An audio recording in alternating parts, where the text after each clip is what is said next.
the year again, where all the little ghosts and goblins come out and us adults are left scrambling looking for creative ideas for Halloween. This year's Halloween how-to are super cute little snow globes that also double as Halloween party invitations. So sit back, enjoy a cup of coffee, and I'll show you how. To get started, let's go over some of the materials that you'll need to make your snow globe. First and foremost, you will need a container that has a lid. This one here is 1.5 ounce. Your trusty old glue gun. Some Halloween ornamental figurines. Some glitter.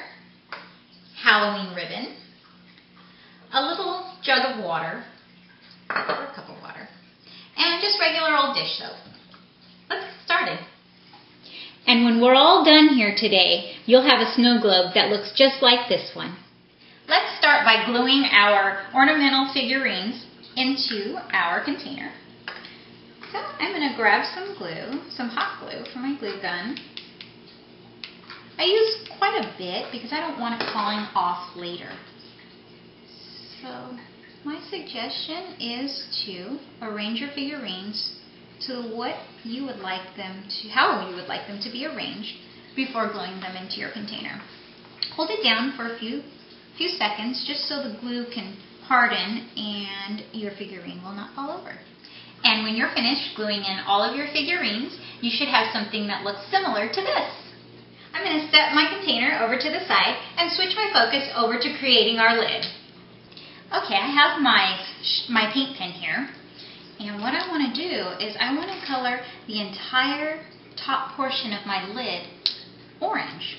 I personally chose the color orange because a darker color tends to block light from sunlight or any other light from entering your globe, and it makes the overall snow globe look dark.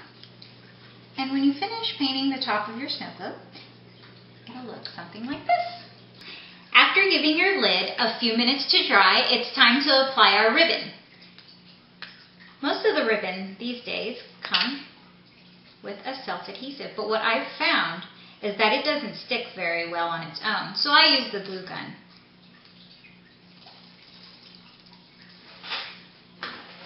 And we just put a small amount of glue around the top of your ribbon and start wrapping it around the side. Just be careful. It's very, very easy to burn your fingers applying ribbon since the glue tends to go through and burn.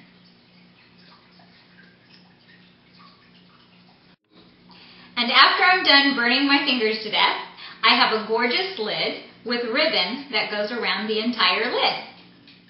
Now that we have two gorgeous pieces of our snow globe completed, it's time to put the finishing touches on them. This is the most exciting part of creating your snow globe. At least I think so. First, you're going to want to put your glitter in, and you don't want to use too much glitter because if you do, it becomes very overpowering. And what I have here is about 1/2 teaspoon of glitter. Dump that in. And because glitter floats, you're going to want to put just a small drop of regular dish soap into your snow globe. You do not want to put more than a drop because it'll just become a foamy, soapy mess. What the soap does is it keeps the glitter down at the bottom. Then after that, take your little container of water and pour it in. Do not fill it up to the top just yet because it'll just make a big giant mess. Give the glitter an opportunity to sink to the bottom. And while we're giving it an opportunity to sink to the bottom, we're going to shift focus back to our lid.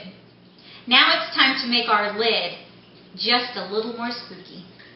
I'm going to apply a bat using my glue gun to the top portion of my lid.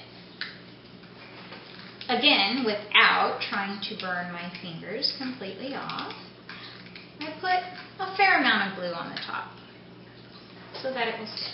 And hold it in place for just a few minutes to give the glue some time to dry so our little bat friend does not fall over. Okay? Now after this glue has settled, we're going to apply our lid to our snow globe. And be very gentle because it's full of water, hence not filling it up to the top. Again, give the bat a few more minutes to dry before we shake it up and complete our snow globe. Now that our gorgeous snow globe is completed, let's turn this puppy into a Halloween party invitation. To make our snow globe a Halloween party invitation, I simply attach a tag. Here are some little Halloween tombstones that I found at a local craft store.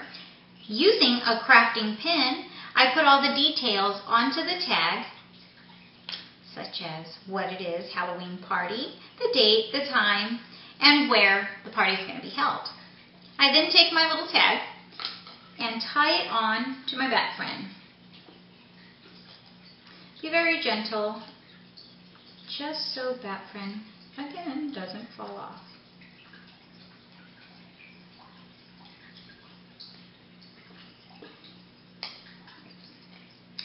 And it'll look something like this. Now we go over to the packaging. No invitation is complete, especially something as fancy as ours, without spooky packaging. Here I have a container. It's made out of cardboard and some spooky grass. Actually, this is Spanish moss. And I grab a little bit of my spooky grass and put it into my container.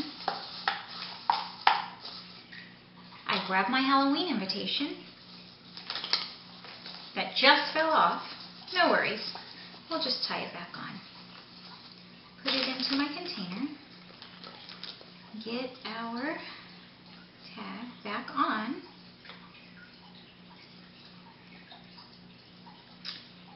And your Halloween party invitation is ready to rock and roll.